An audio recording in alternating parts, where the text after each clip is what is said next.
Dans l'année 2020, le groupe a déclenché son plan de gestion de crise pour assurer la continuité d'activité. Je pense que maintenant on s'inscrit dans une gestion durable de ce qu'on ne va plus appeler une crise, mais ça va être un dispositif de surveillance rapproché. Donc les actions mises en œuvre au cours de l'exercice 2020 vont se poursuivre dans l'exercice 2021. Je n'imagine pas qu'on ne maintienne pas et qu'on ne développe pas un certain nombre d'actions de solidarité au cours de l'exercice 2021. Vous le savez, les défaillances d'entreprises, au fond, en 2020, elles ont baissé de près de 38%. Il faut s'attendre à un certain nombre de défaillances d'entreprises au cours de l'exercice 2021. Ce sera notre rôle que d'accompagner les entreprises. De la même manière, nous avons une responsabilité à l'égard de nos salariés et nous devrons tout au long de l'exercice ajuster l'ensemble des protocoles sanitaires. Je voudrais souligner un dernier point sur ce qui va nous occuper aussi en point d'attention pour l'exercice 2021, au-delà des défaillances d'entreprise, des actions de solidarité que nous allons mettre en œuvre. Un point d'attention important, c'est la cybersécurité et la sécurité que nous devons à nos assurés sur nos systèmes d'information. Nous sommes dans une industrie où les systèmes d'information occupent une place extrêmement importante. Les attaques se sont multipliées tout au long de l'exercice. Nous sommes une cible privilégiée, nous avons augmenter significativement les moyens pour nous défendre et nous avons la conviction que l'année 2021 sera encore très dangereuse sur cet aspect. Au-delà de cet aspect de crise pandémique, je pense qu'il ne faut pas aujourd'hui nous détourner des objectifs stratégiques du groupe. André Renaudin l'a rappelé à plusieurs reprises. Nous continuons à avoir vocation à être un acteur majeur de la recomposition du paysage de la protection sociale dans notre pays.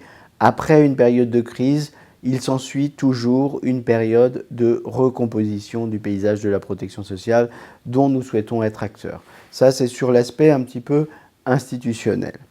Après, sur l'aspect des produits, pendant cette crise, les ventes ont continué et le monde n'a pas cessé de tourner. Les attentes de nos clients finalement, sont toujours extrêmement importantes, les attentes en matière de services, en matière de produits.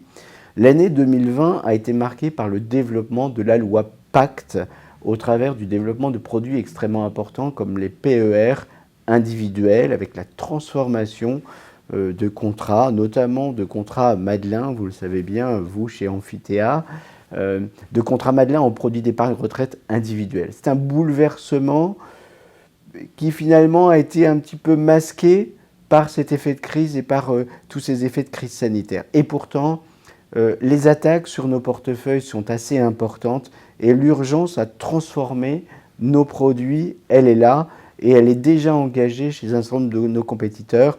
C'est un bouleversement sur le PER individuel, mais c'est aussi un bouleversement sur les produits d'épargne retraite collectifs où un continuum s'installe entre l'assurance retraite collective et les produits d'épargne salariale.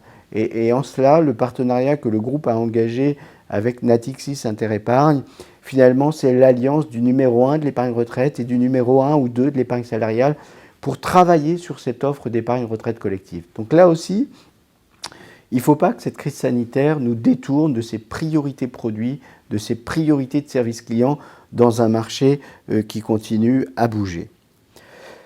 L'environnement de Toba nous oblige.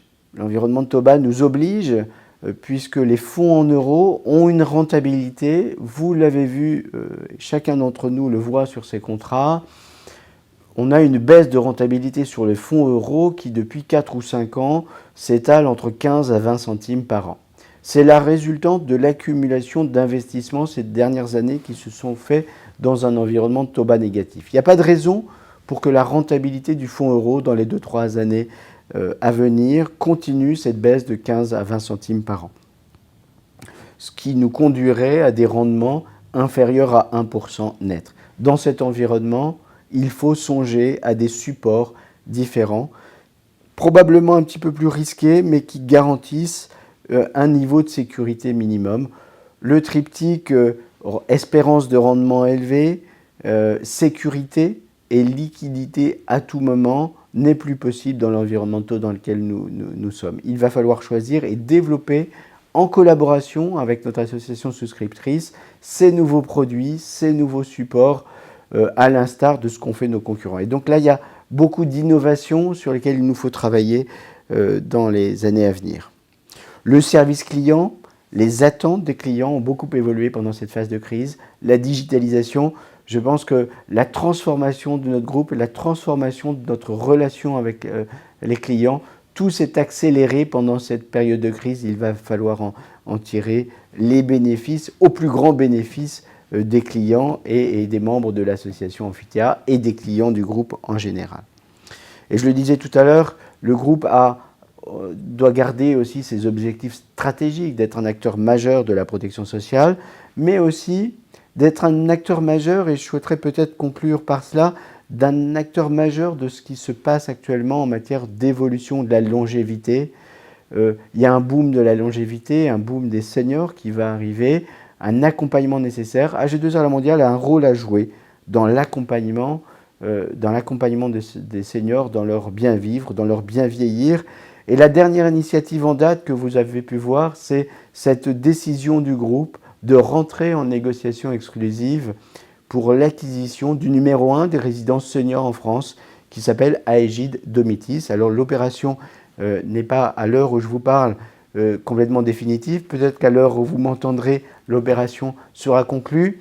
En tout cas, c'est un axe majeur que doit jouer le groupe dans l'accompagnement de la longévité en permettant au plan concret le développement de solutions immobilières dans lesquelles puissent se retrouver les seniors pour l'accompagnement de leur bien vieillir. Et là aussi, dans les années à venir, pour 2021 comme pour les années à venir, là nous avons un volet d'investissement, mais cet accompagnement stratégique des seniors dans le service, dans le client et dans l'accompagnement, un groupe comme AG2R La Mondiale, numéro 1 de la retraite complémentaire et numéro 1 de la retraite supplémentaire, ne peut pas l'ignorer.